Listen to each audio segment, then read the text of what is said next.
বিদ্যুৎ যায় না গেছে। তাহলে যদি বিক্ষোভের কথা শুনে তারা যদি 1 সেকেন্ডের জন্য লোডশেডিং প্রয়োজন মনে করে না, তাহলে আমরা মনে করব গত 1 সপ্তাহ যে কমলনগর নিয়ে যে হোলি খেলা শুরু করেছে, তা কমলনগরের ডিজিএম থেকে শুরু করে যত কর্মকর্তা কর্মচারী আছে তাদের ইশারাতে হয়েছে। কি বলেন? মানতে হবে, মানতে হবে, মানতে হবে। আমাদের দাবি, আমাদের দাবি। বিদ্যুৎ নিয়ে তালবাহানা চলবে না, চলবে না, চলবে না, চলবে না। বিদ্যুৎ নিয়ে তালবাহানা, বিদ্যুৎ নিয়ে তালবাহানা চলবে না, চলবে না। আমাদের দাবি, আমাদের দাবি মানতে হবে, মানতে হবে।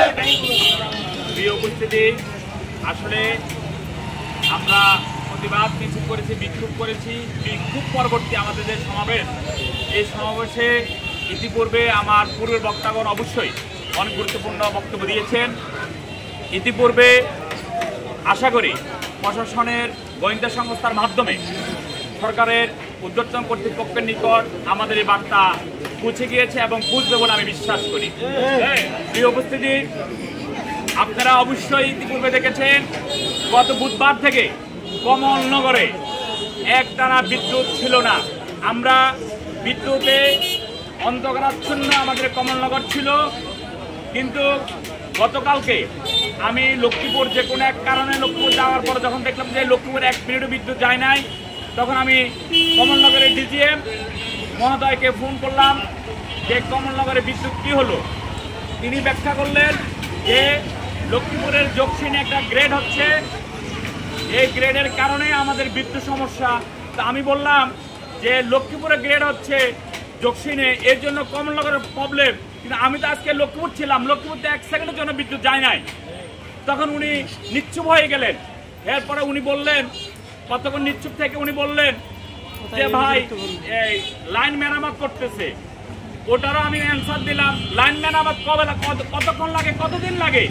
আপনারা, আমরা বাঙালি, আমরা অতি দ্রুত ইতিহাসকে ভুলে যাই যে আজকে আমাদের ভাগ্য পরিবর্তন হয় না। গত 1 সপ্তাহ আমাদেরকে বিদ্যুৎবিহীন কমলনগর অন্ধকারাচ্ছন্ন করে রাখছে, কিন্তু গতকালকে আমরা ভোট দিয়েছি এবং আমাদের বাজারের ছাত্র জনতা ব্যবসায়ীরা যখন ভোট দিয়েছে আজকে বিক্ষোভ হবে, তারপর থেকে কালকে রাত থেকে এখন পর্যন্ত 1 সেকেন্ডের জন্য বিদ্যুৎ যায় না গেছে।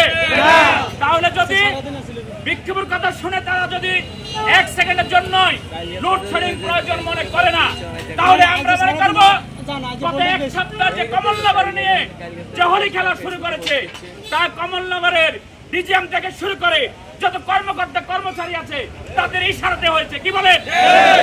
প্রিয় উপস্থিতি, তারপরে আমি ডিজিএমকে বলেছিলাম, ভাই বিক্ষোভ হলে কিছু হলে আমরা জানি না। ডিজিএম আর কোনো কথা বলেন নাই।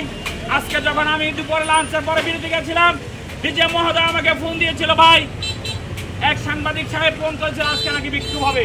আমি ডিজিএমকে বলেছিলাম, ভাই আমি জানি না বিক্ষোভ হবে কি হবে, আমি জানি না। উনি বললো, ভাই আজকে তো বিদ্যুৎ ঠিকই আছে। আমি বললাম, হ্যাঁ ঠিকই আছে। তাহলে আজকে কালকে পোস্টের পরে আজকে বিদ্যুৎ ঠিক থাকে।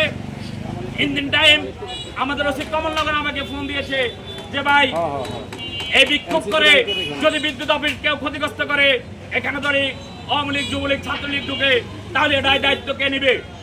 আমি ওসি তহিদ ভাইকে বলেছিলাম, ব্যবসায়ীরা ছাত্র জনতা যদি বিক্ষোভ করে, এখানে আওয়ামী লীগ, যুবলীগ, ছাত্রলীগ আসবে না, এটা প্রতিশ্রুতি আপনাকে দিতে পারি।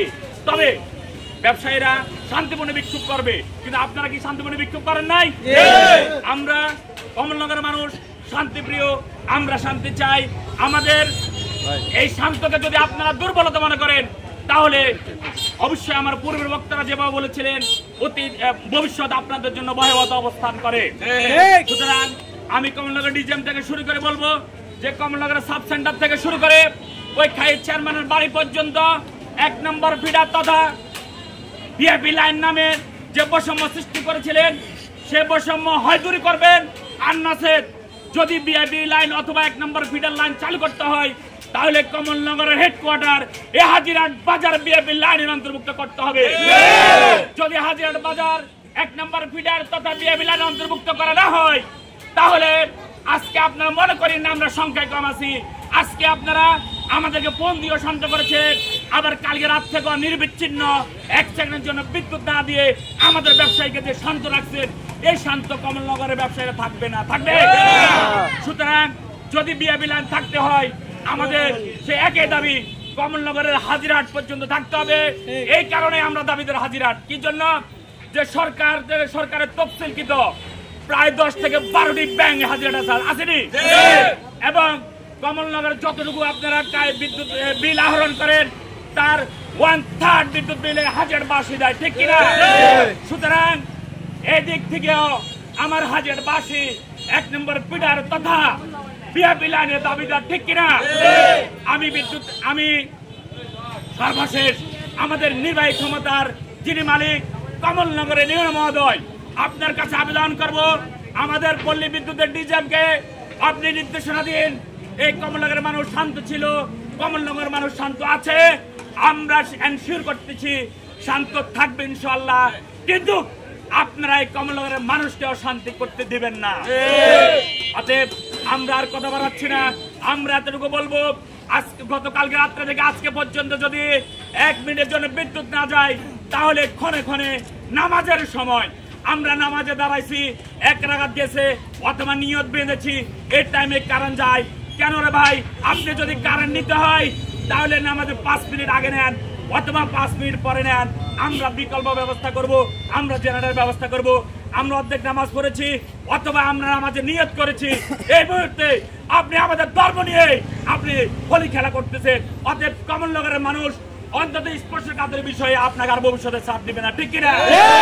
সুতরাং এই বিষয়গুলো মাথায় রেখে আজকের এই বিক্ষোভ সমাবেশ বিক্ষোভ মিছিল পরবর্তী বিক্ষোভ সমাবেশ থেকে আমরা উদাত্ত আহ্বান করব, আজকের পর থেকে কালকে যদি আবারও সেই রকম হয় আমরা প্রত্যেক দোকানদার আমরা রাস্তায় নামবো, রাজি আছি তো? ধন্যবাদ সবাইকে অংশগ্রহণ করার জন্য। আজকের প্রোগ্রাম এখানে শেষ করছি। আসসালামু আলাইকুম।